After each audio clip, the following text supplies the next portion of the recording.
bravčové stehno s kyslou kapustou.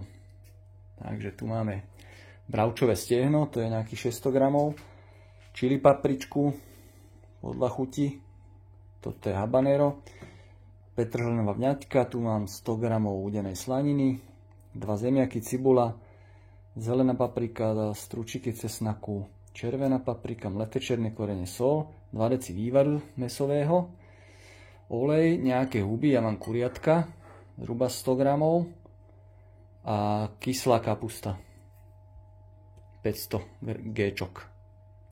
Pokrájaš stehno na kocky, pokrájaš si slaninu na kocečky tiež, cibulu, cesnak si nakrájaš, dáš si trošku oleja, slaninku.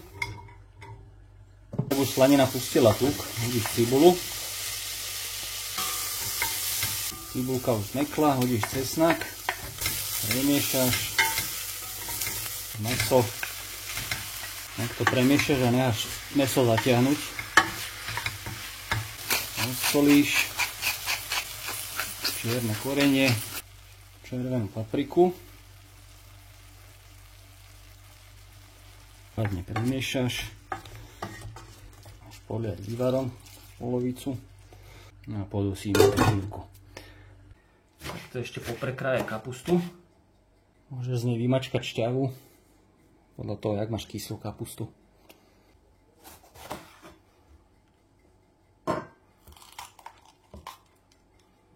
Nakrájaš si papriku na takéto nejaké plátky. Okrájaš si ryby, čili papričku.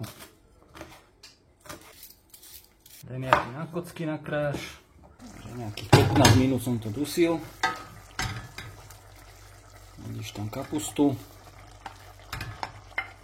huby, papriku, čili, vyšný vývar, premiešaš poriadne a takto podusíš do mäka. Už je to skoro úplne mäkučké. Máme zemiaky, podľa potreby môžeš doliať vodu trošku. Ochutnáš, dochutíš a už len dovaríš, kým budú zemiaky mäkké. Dáš si na vrch petržlenovú vňaťku a máš hotovo.